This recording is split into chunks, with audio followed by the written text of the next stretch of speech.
Quiero que podamos hablar un poco sobre Lucas 19 y que lo podamos leer también como con un contexto un poco más amplio, que siento que a veces nos viene bien cuando estamos leyendo la Biblia, como que nos olvidamos que esto sucedió, o sea, que esto no es una historia, eh, que esto no es una historia, que esto es historia.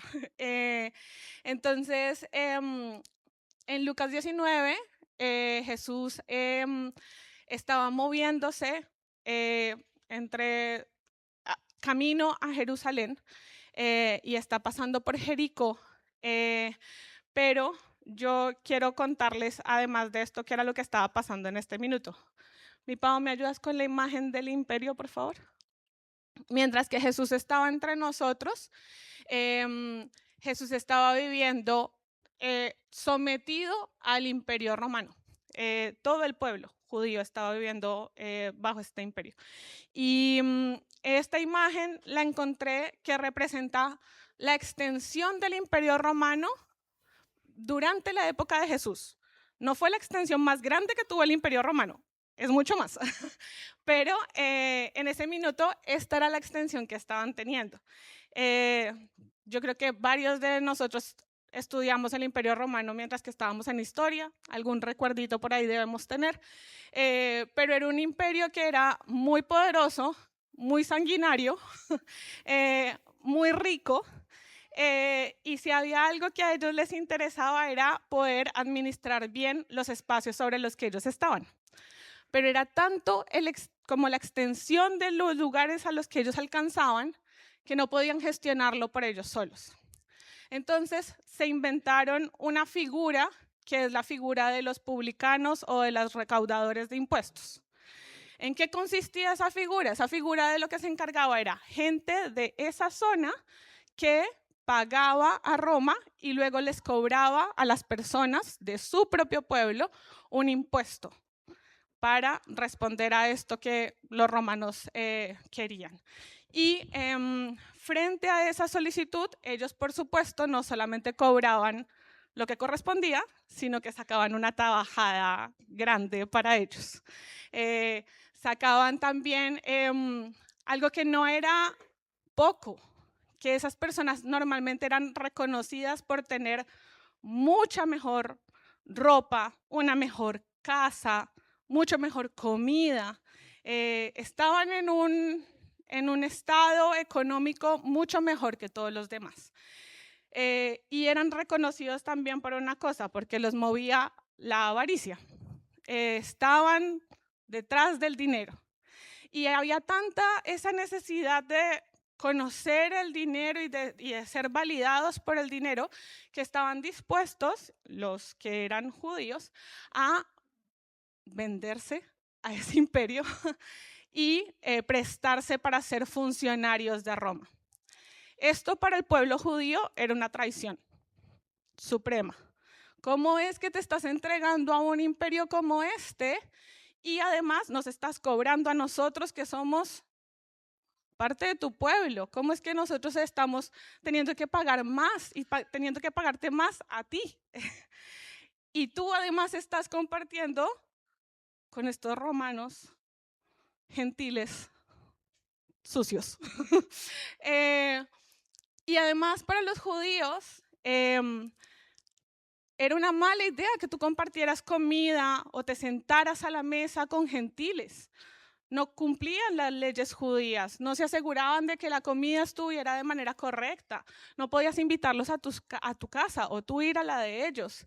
Y los recaudadores de impuestos eran ese tipo de personas que compartían mucho tiempo con los romanos. Entonces eran muy mal vistos por el resto de los judíos. Pero era tanta la necesidad de querer ir detrás del dinero que valía la pena. Valía la pena que el resto de los judíos te rechazaran, valía la pena que los líderes judíos, los fariseos, te señalaran, valía la pena que el resto de tu familia incluso te rechazara, porque estaba detrás de una figura del dinero. Y yo, la siguiente imagen, Padito, por favor. Le pedí a la IA nomás que pudiera representar esas imágenes, o esas figuras en una imagen como para que nos pudiéramos hacer una idea. Al costado izquierdo están los fariseos, por supuesto siempre señalando con el dedo de juicio. En la mitad está Jesús y atrás está el resto del pueblo, pero al costado derecho vemos a los soldados romanos, que eran los que estaban siempre presentes, y al frente a un recaudador de impuestos. Esta persona siempre respaldada por el Imperio Romano, como asegurándose de que pudiera cumplir con su labor, recoger la plata, cuidarles la espalda, y Jesús en medio. Entonces, vamos a hablar de un recaudador de impuestos, una persona que no era la más querida por ese pueblo, y vamos a ver qué es lo que pasaba cuando Jesús transitaba por Jericó. En Lucas 19, 1 al 4, después de que Jesús había sanado a un ciego que estaba en el camino y que le había gritado, hijo de David, ten misericordia de mí, y Jesús lo sana, después de eso se encuentra con este cobrador de impuestos. Jesús entró en Jericó y comenzó a pasar por la ciudad. Había allí un hombre llamado Zaqueo. Era jefe de los cobradores de impuestos de la región y se había hecho muy rico. Zaqueo trató de mirar a Jesús, pero era de poca estatura y no podía ver por encima de la multitud. Así que se adelantó corriendo y se subió a una higuera sicómoro que estaba junto al camino, porque Jesús iba a pasar por allí. No solamente Zaqueo era cobrador de impuestos, era el jefe de los cobradores de impuestos.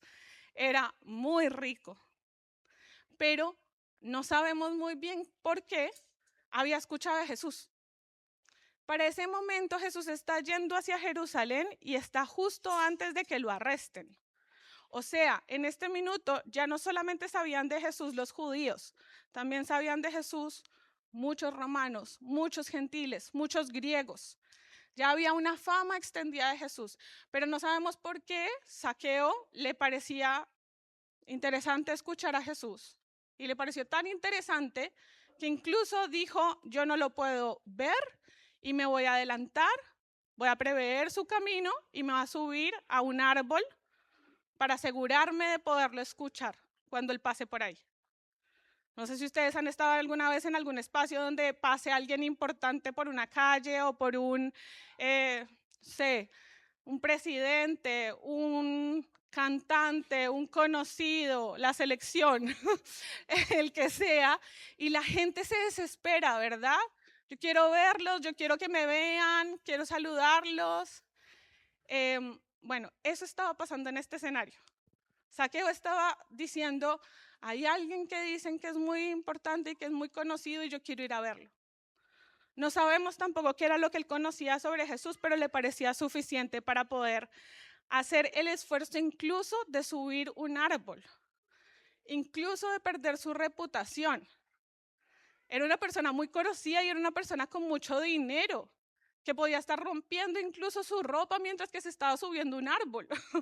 Como seguramente se bajó sucio. Seguramente en el camino, mientras tanto, se podía haber golpeado con una rama y había gente mirándolo.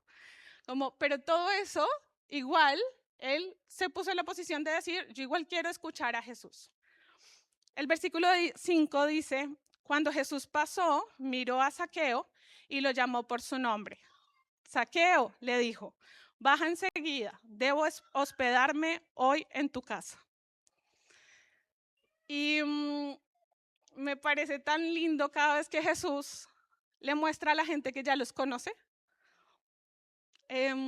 Siento que es tan bonito porque en realidad nos hace darnos cuenta del amor que hay en él. Zaqueo estaba arriba de un árbol, probablemente el momento más piola de su vida, y Jesús lo ve y le dice, Zaqueo, ven, yo quiero ir a tu casa. O sea, estábamos hablando de un paria, de una persona que tenía mucho dinero, pero que era supremamente rechazado socialmente. Y Jesús le dice, yo quiero ir a tu casa. Te llamo por tu nombre y quiero ir a tu casa. Y Zaqueo, versículo 6, bajó rápidamente y lleno de entusiasmo y alegría. Llevó a Jesús a su casa. Y yo pensaba en esta sensación de sentirse socialmente rechazado constantemente, pero estar dispuesto a vivir así por el dinero, pero al mismo tiempo ver a un Jesús que dice, yo quiero ir a tu casa y decir, sí, vamos. Nunca nadie me había dicho que quería venir a mi casa, vamos. Nunca nadie aceptaba cuando yo le decía que fuéramos a tomar onces. Nunca nadie me había invitado a su casa. Y él baja con entusiasmo y le dice, vamos y te invito a la intimidad de mi familia, de mi casa. Versículo 7. Pero la gente estaba disgustada y murmuraba. Fue a hospedarse en la casa de un pecador de mala fama. Yo me imaginaba esas habladurías de pueblo. Así como que los señores así parados al lado de la puerta de la casa de Zaqueo diciendo, ¿pero tú viste a dónde se metió Jesús? Ah, es que Jesús no sabe que ese es el Zaqueo que dejó sin comida a la viuda la semana pasada. Ah, es que Jesús puede que se supiera su nombre, pero no sabe que ese es el Zaqueo, que es el culpable de que mi papá no haya podido seguir trabajando. Esas habladurías de pueblo probablemente iban hasta ese nivel. No solamente de juicio sobre Zaqueo, sino de juicio sobre Jesús.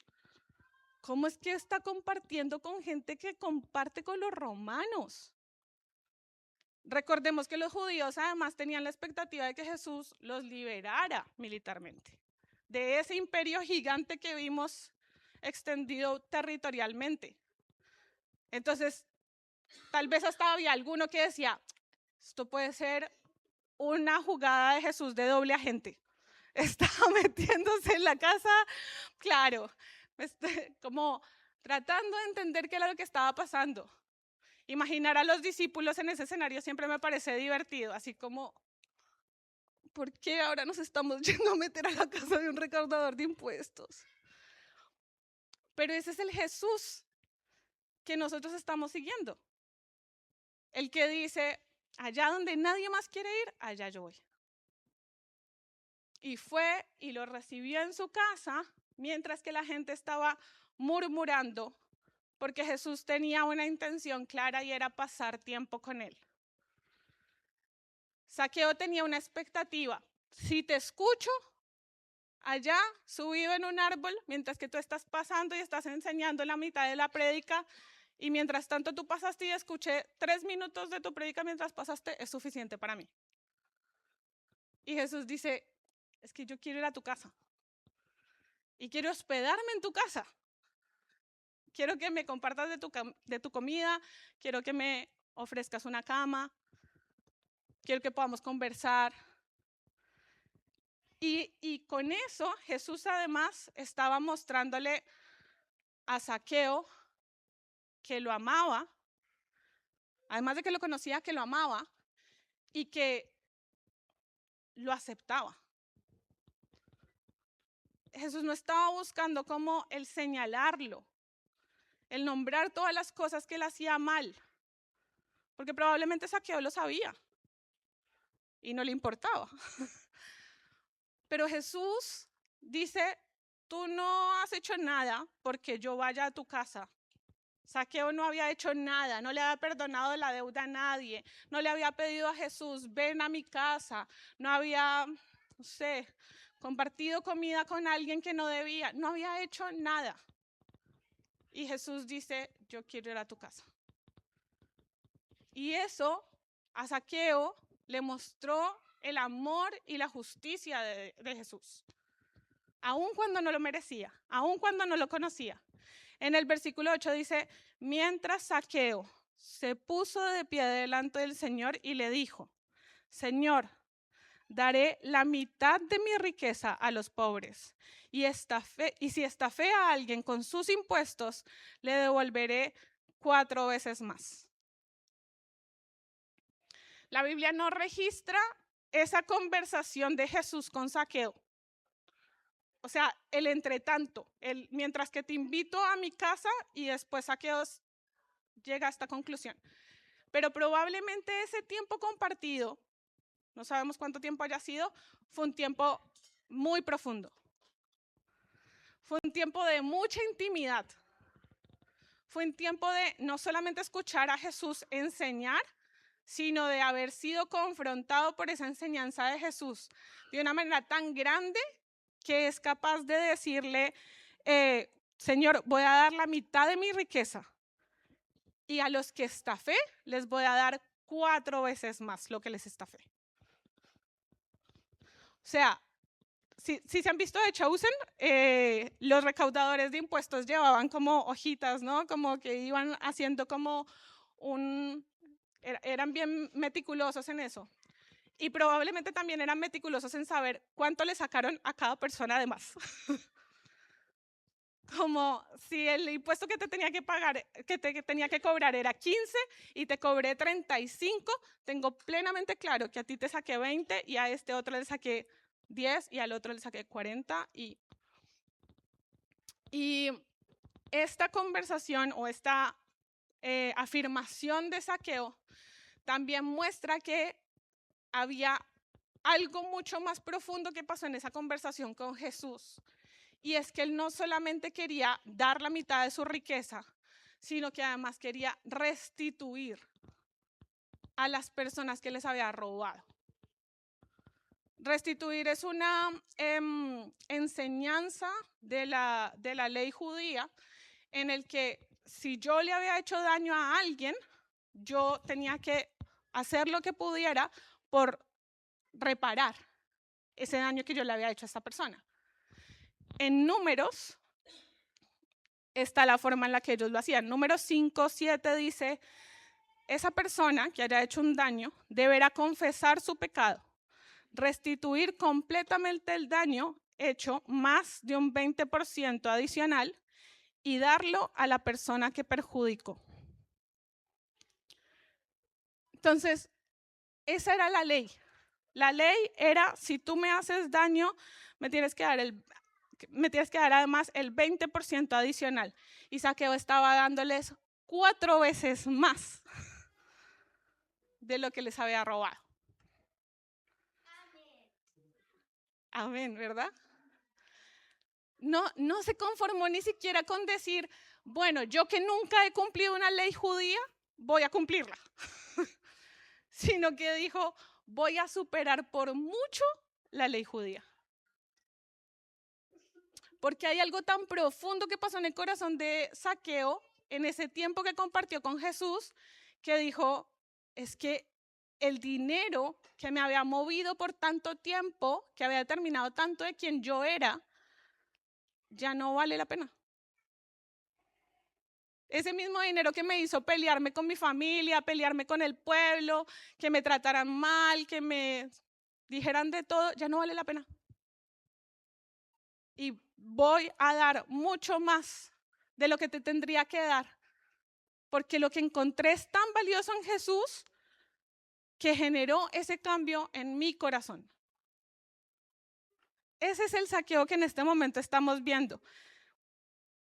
En Filipenses 3:5 dice Pablo, hablando de ya no encontrarle tanto sentido a las cosas que antes le habían dado sentido a su vida, dice, yo fui circuncidado cuando tenía 8 días de vida.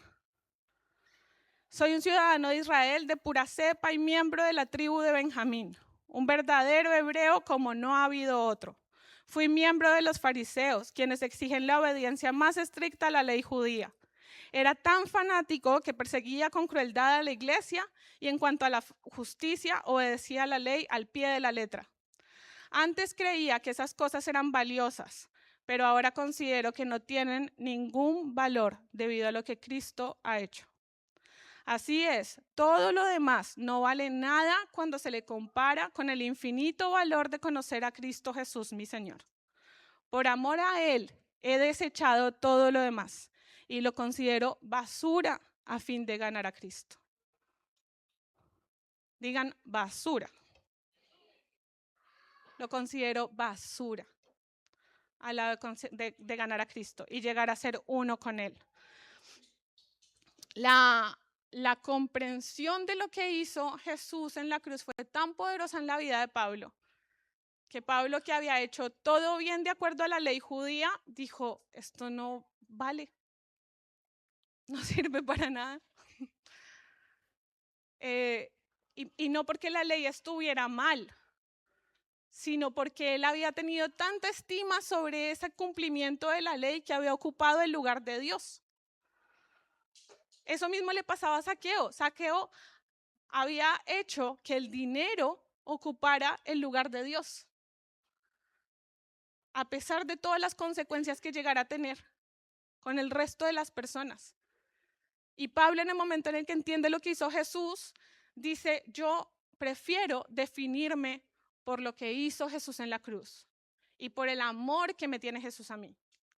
Y dejo de ser Saulo y me convierto en Pablo, con todas las consecuencias que eso tenga. Y cambio mi vida radicalmente. No tenemos idea qué fue lo que sucedió en la vida de Zaqueo. Tal vez Zaqueo siguió siendo recaudador de impuestos, pero ya no cobraba una tajada importante. Quizás Zaqueo cambió de trabajo. Quizás Zaqueo le enseñó a sus hijos sobre generosidad. No sabemos qué pasó con Zaqueo. Lo que sabemos es que en el momento en el que él hace esta afirmación, su vida cambió. Sus prioridades cambiaron. Fue tan evidente que esas prioridades cambiaron que se metió con lo que más le importaba, el dinero. Sobre todo lo demás debió haber tenido un efecto también, pero si tenía un efecto sobre el dinero ya era lo que más le importaba a él. Y ese encuentro con Jesús, como en la vida de Pablo, como en la vida de Zaqueo, transforma las cosas de manera profunda y no por la fuerza, sino por un deseo, por una disposición del corazón. Zaqueo le podía haber dicho a Jesús, uy, es que a mi casa, o sea, estábamos bien aquí en la calle, como yo me subí al árbol por ti, si quieres hablemos detrás del árbol, no sé, como, pero es que mi casa, que mi esposa sepa que yo te estaba buscando, que mis hijos sepan, que lo sepan las personas que trabajan en mi casa. Pero Zaqueo decidió recibirlo en su casa, no solo por el honor que implicaba, sino porque estaba dispuesto también a escuchar en lo más profundo de su corazón qué era lo que Jesús tenía para decir. Y eso, el llegar en lo profundo del corazón, es lo que generó una transformación en la vida de Zaqueo. No se quedó con hablemos al lado del árbol. No se quedó con yo te escucho desde la lejanía. Le dijo, sí, vamos a lo más profundo que está en mí. Y 2 Corintios 5:16 dice, así que de ahora en adelante no consideramos a nadie según criterios meramente humanos. Aunque antes conocíamos a Cristo de esta manera, ya no lo conocemos así. Por lo tanto, si alguno está en Cristo, es una nueva creación. Lo viejo ha pasado, ha llegado lo nuevo. Cuando el Señor se encuentra con todas estas personas, no solamente como que repara superficialmente, lo hace nuevo. A Pablo le dio un nuevo nombre. A Zaqueo lo cambió por completo. Nos hace nuevos. Ese es como el propósito por el que Jesús vino aquí al mundo. Para redimirnos, pero para redimirnos tanto que nos hizo nuevos. Yo soy una nueva criatura cuando recibo a Jesús. Y cada vez que me encuentro con Él, yo me convierto en alguien nueva. Soy nueva, no porque yo tenga la potestad de hacerlo, sino porque Él me hace nueva. Él te hace nuevo. Ese es el poder que tiene el encuentro con Jesús. Y Él puede hacer nuevo todo. Nosotros decimos desde la teología del reino que el mundo estaba roto y que Jesús vino a sanarlo, pero más que solamente sanarlo superficialmente, vino a hacerlo nuevo, vino a redimirlo. De hecho, creemos que después Jesús va a volver y va a hacer el mundo nuevo. Todo va a ser nuevo. Si tú sientes que hay algo en tu vida en este minuto que está roto, Jesús lo puede hacer nuevo. Si tu relación con el dinero es algo que tiene un lugar equivocado en tu corazón, sea porque lo sobreestimas, porque tienes, o sea porque no tienes y lo sobreestimas igual, Jesús lo puede hacer nuevo. Si tus relaciones son algo que está roto, tus relaciones en tu familia, tus relaciones con tus hermanos, tus relaciones con las personas a tu alrededor, son algo que está roto, Jesús lo puede hacer nuevo. Nuevo, no lo repara, no pone curitas. No. Lo modifica de manera profunda. Si hay rencor en tu corazón, si hay un corazón dañado, si hay una estima incorrecta de ti mismo, sea porque lo sobreestimas o porque lo subestimas, Jesús lo puede hacer nuevo. Eso es a lo que vino, a hacernos nuevos. Y yo me imaginaba este escenario pasando ahora mismo y diciéndonos, Jesús va a pasar por Pedro de Valdivia. Nos llega ese rumor a nosotros aquí. Jesús va a pasar por Pedro de Valdivia. Todos salimos, tratamos de verlo de alguna manera y nos damos cuenta de que Él nos miró. No sé si han tenido esa sensación alguna vez, así sea en un concierto, que pasan al lado del cantante, el cantante pasa cerca de ustedes y es como me miró a mí. A mí me miró. Estoy segura de que a mí me miró. A mí me sonrió. Saqueo no se lo tuvo que imaginar. Jesús le dijo, Saqueo. Lo llamó. El ciego que acababa de sanar Jesús le gritó a Jesús cuando lo vio. Cuando escuchó que estaban, no lo vio, lo escuchó que estaban diciendo, por ahí viene Jesús, y él empezó a decir, ¿qué pasa? ¿Qué pasa? Porque están, es Jesús el que estaban hablando, el que está yéndose para Jerusalén ahora mismo. Y el ciego empezó a gritar, Hijo de David, ten misericordia de mí. En un escenario cotidiano en el que estaba pasando Jesús. Esa era la necesidad de las personas o el reconocimiento de la necesidad de las personas. Yo veo a pasar a Jesús y no me quedo quieto, no me quedo quieta. Reconozco que lo necesito y que voy a hacer todo lo posible por encontrarme con Él. ¿Qué tengo que hacer? ¿Me subo a un árbol? ¿Me adelanto 4 cuadras? La mujer del flujo de sangre se tiró al piso y se atravesó todas las piernas. Y a lo mejor la golpearon mientras que estaba haciendo eso. Pero dijo, es que si yo tan solo estuviera cerca de Él. Esa debería ser como la necesidad de nuestros corazones por encontrarnos con Jesús. Y no solamente en el momento en el que tomamos una decisión por Él, sino todo el tiempo. Si esta es la primera vez que escuchas sobre Jesús, yo te invito a que también lo pienses desde ese lugar. Jesús dio su vida en la cruz por ti y quiere encontrarse contigo y está disponible. Pero si tú ya has recibido a Jesús, no pienses que esto es un encuentro de una sola vez. Saqueo dio su vida porque no lo conocía, pero a partir de eso su vida cambió. Si nosotros ya conocemos a Jesús, nuestra vida tiene que ser un constante buscarlo. Y me tiro al suelo y me subo al árbol y grito y digo, Jesús, aquí estoy, te necesito. Ven por favor a mi casa. Ven por favor, porque es que te necesito. Necesito tomar onces contigo, necesito que me escuches y necesito yo escucharte sobre todo. Necesito sobre todo que lo que tú tienes para decirme a mí, me haga nueva, porque yo no puedo con esto. Seguramente Saqueo en algún momento dijo, ¿será que estoy tomando unas malas decisiones? ¿Será que el hecho de que todos me estén rechazando es una mala indicación? ¿Será que el dinero está ocupando un lugar equivocado en mi vida? Tal vez en algún momento lo pensó, pero él no podía deshacerse de eso solo. Y un encuentro con Jesús lo cambió. Si hay algo con lo que tú estás luchando, si no es la relación con el dinero, si es algo que está mal en tu corazón, Jesús lo puede hacer nuevo. Todo lo puede hacer nuevo. Si salimos a su encuentro y de verdad nos encontramos con Él.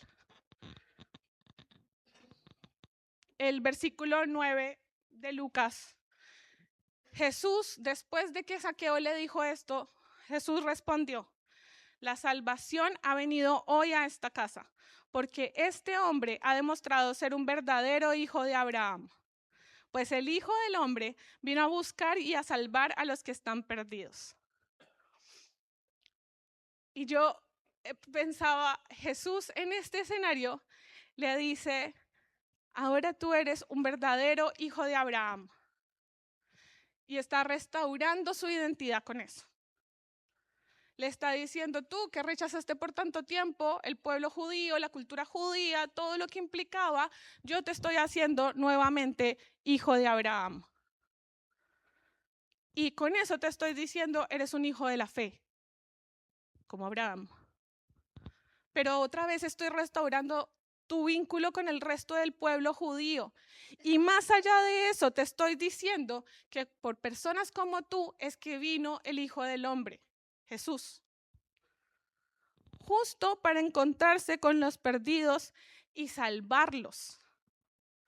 Por personas como tú. Había otra historia antes en Lucas en el que le están diciendo a Jesús como: tú no tienes idea quiénes son todas estas personas, como los describe incluso en la Biblia como, o sea, las personas los describían a ellos y está registrado en la Biblia como escorias. Tú no sabes quiénes eran ellos son escorias. Y Jesús les dice: yo vine a salvar a los perdidos y llevarlos al arrepentimiento. Arrepentimiento viene de la palabra metanoia, transformación. Yo vine a que justo los perdidos sean los que sean transformados. Entonces, claro, los fariseos probablemente podían tener este lugar todo el tiempo de estar señalando al otro y de estar diciendo: es que yo no lo necesito, tú lo necesitas, porque tú no guardaste el sábado, no comiste como correspondía, no te lavaste las manos. Nosotros podemos ser esos mismos fariseos también. Ojalá que esto lo esté escuchando el que está acá al lado mío, porque sí que necesita que Dios lo transforme. Pero yo necesito que Dios me transforme. Tú necesitas que Dios te transforme. Una vez más, y hoy el pastor oraba y decía que podamos estar constantemente siendo transformados por Jesús. Constantemente. Todos los días. Quizá incluso más de una vez al día. Encontrándonos con Jesús y diciendo: cambia mi corazón. Cambia mi mente. Cambia mi vida. Yo pensaba, esta historia no es una historia de sanidad. Tal vez estamos acostumbrados a las historias de sanidad. Pero la transformación de una sanidad es tan impresionante como la transformación de un corazón. La transformación de una mente. La transformación de las prioridades. De lo que te define. De lo que te identifica. La avaricia de Saqueo lo había identificado tanto y lo tenía tan en alto que lo identificaba como recaudador de impuestos. Quizá hay algo en lo que en este minuto hay algo específico sobre lo que tú estás constantemente buscando que termina definiendo quién eres. Y Jesús está diciendo, esto necesita ser transformado. Esto necesita ser modificado. Incluso si lo que estás buscando es algo bueno, no puede ocupar el lugar de Dios. Y eso tiene que ser transformado. Por eso necesitamos a Jesús, encontrarnos con Jesús una y otra vez. Y la Jessie me preguntaría cómo se llama la prédica, búsqueda transformadora. Y no solo una, muchas. Si yo busco a Jesús con el desespero de mi corazón de decir, es que te necesito, Él va a responder y me va a cambiar. Va a cambiar mi corazón, va a cambiar mi mente. Tal vez no automáticamente, tal vez tome tiempo, pero lo va a hacer. Porque a eso se dedica, esa es su misión. Y nada le queda grande. Incluso algo tan valorado como el dinero. Puede que incluso esto sea algo como contradictorio a la manera en la que nosotros vivimos de manera cotidiana, a lo que nos enseñan allá afuera.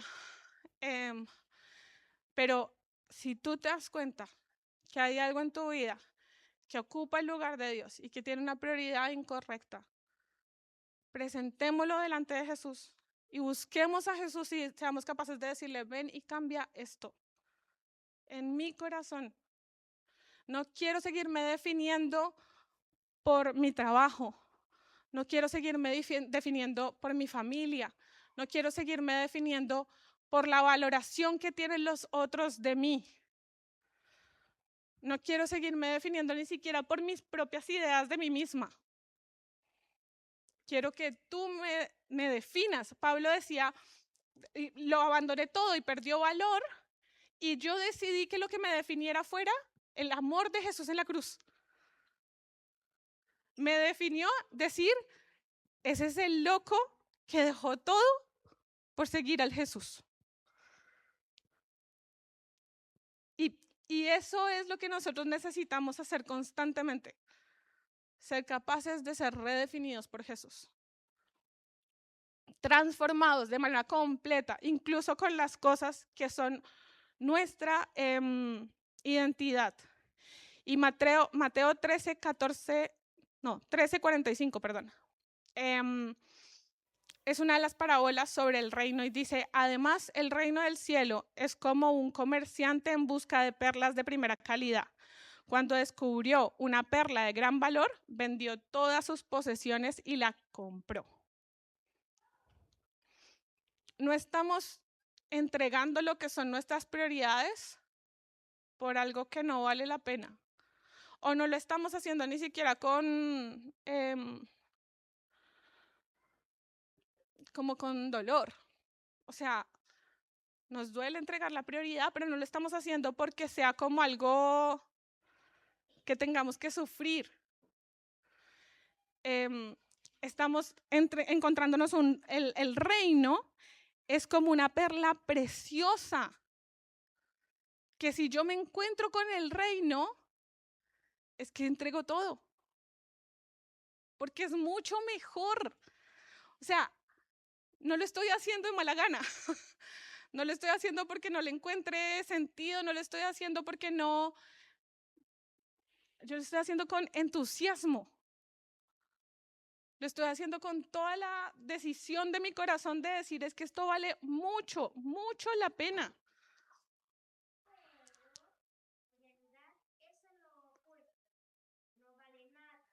Las cosas de afuera no valen nada, claro. Y Jesús sí, claro, exactamente. Y Amós 5:4 dice, pero así dice Jehová a la casa de Israel, buscadme y viviréis. En el momento en el que nosotros decidimos buscar a Jesús, nos encontramos con vida. Por eso Amós dice, buscadme y viviréis. Jesús es vida, se definió como vida de todas las maneras posibles. Ríos de vida, agua viva, palabra de vida, yo soy la vida. Y Él puede transformar hasta lo que está muerto en vida. Si lo buscamos, si nos encontramos con Él, si reconocemos que queremos vivir ese reino y hacer las cosas del reino. Zaqueo se estaba encontrando con el reino y estaba diciendo, yo decido incluso hacer las cosas más allá de lo que me dicta la ley. Y muestro más justicia de la que merecía. Y muestro más compasión y muestro más amor. Hacer las cosas del reino también es eso, tener una expresión. Yo me encuentro con Jesús, eso transforma mi corazón y hay una manera en la que eso se ve. Lo hago con los otros. Imagínense lo que debió haber sido para la viuda que Zaqueo había robado la semana anterior, cuando Zaqueo llegó y le dijo, te robé 20 pesos, toma 80. Había una manera de vivir el reino también en eso, en decir, esto es más allá de la justicia, más allá de la compasión, más allá de la misericordia, porque Zaqueo no merecía esa justicia ni esa misericordia, y nosotros tampoco. Era por gracia. Él estaba viviendo ese escenario por gracia. Nosotros nos hemos encontrado con Jesús y hemos visto cómo Él nos ama y nos transforma por gracia, no porque ninguno de nosotros hubiera hecho algo. No hay nada que podamos hacer para asemejarnos a lo que Él hizo por nosotros. Pero Él lo hizo por gracia y eso transforma nuestras vidas. Nosotros en el discipulado de Jesús Real estábamos hablando que el reino, déjame lo leo, es el reino que viene de Jesús, el que nos encuentra y transforma en nuestra condición, haciéndonos bienaventurados. Nosotros no veníamos de fábrica mansos de corazón. Ninguno. Ninguno puede decir de sí mismo, no, es que yo así nací, manso de corazón. Y Jesús dice, los bienaventurados los mansos de corazón porque ellos verán a Dios. Entonces, ¿ninguno califica como manso de corazón? No, sino que en el encuentro con el reino, Dios cambia nuestra condición y nos habilita a ser mansos de corazón. Cuando escuchamos eso en el Jesús Real, yo dije, ay, gracias Señor, porque nunca me hubiera alcanzado. Nunca me hubiera alcanzado a mí. Estoy habilitada por gracia. Tú estás habilitado por gracia. Y eso solamente se adquiere en el momento en el que nos encontramos con Jesús. Y lo vemos directamente y decimos, es que no hay nada que yo pudiera hacer por siquiera parecer lo que tú has hecho por mí y ni siquiera lo voy a intentar. Solamente te voy a decir, quiero pasar tiempo contigo. Ven a mi casa. Ven a lo más profundo de mi corazón y transfórmalo. Y yo quiero invitarte a eso, a que podamos vivir realmente las cosas que estábamos cantando hace un rato. Nuestra pastora Rocío nos diría, piensen en lo que están cantando. Estábamos cantando, yo estoy aprendiendo a estar cada día más satisfecho en ti. Y a medida que te conozco más, todo pierde su valor. Una vez que coloqué mis ojos en ti, nada más me satisface. Eso estábamos cantando. Entonces, pensemos en eso que estamos cantando y pensemos en qué es lo que nosotros hacemos diariamente y queremos hacer en este minuto al encontrarnos con Jesús, al decidir buscarlo a Él. Yo quiero invitarlos a que podamos pensar en esos escenarios en los que necesitamos ahora mismo que Jesús haga una intervención y modifique algo en nuestras vidas. pero que entendamos que es una decisión nuestra. Jesús siempre está disponible. Siempre. Siempre está atento. Siempre dice la Biblia que está golpeando la puerta. Y te llamo. Y te digo, hey, Mati, diría el amigo. Y yo decido si yo abro la puerta, si yo permito que Jesús entre en lo profundo de mi corazón y lo transforme y lo modifique. Y esto es algo también para que lo sigamos aplicando, para que sigamos pensando en esto, para que sigamos viviendo de esta manera, buscándolo de manera continua, pero que hoy quiero invitarte a que aproveches este minuto y a que digas si hay algo en este momento que en mi corazón ocupa el lugar incorrecto. Yo quiero tenerlo todo por basura. Quiero ser nuevo, quiero ser nueva. Quiero que esta área de mi vida sea nueva. Y quiero poder encontrarme con Jesús y decirle, ven y cambia esto, por favor. Tal vez incluso tenga que cambiar más que solamente lo que tú identificas que tiene que cambiar. Pero que podamos tomar esa decisión hoy, en este minuto. Jesús está pasando. ¿Qué es lo que quieres hacer tú? ¿Cómo quieres responder al escenario en el que Jesús pasa aquí al frente y dice, ¿quién se quiere encontrar conmigo? ¿Quién quiere que vaya a su casa? Que vea los platos que no lavó, que vea el polvo que tiene escondido debajo de la alfombra, que vea la ropa sucia. Jesús no se va a espantar por la ropa sucia. No importa qué forma tenga. Va a ser capaz de transformar todo eso que tenemos en nuestras casas y limpiarlo y hacerlo nuevo. Así que te quiero invitar a que si quieres encontrarte con Jesús esta mañana y pedirle que haga una transformación sobre tu vida, en algún área de tu vida, puedas pasar al frente y podamos orar por ti. Y al mismo tiempo también recordar si esto es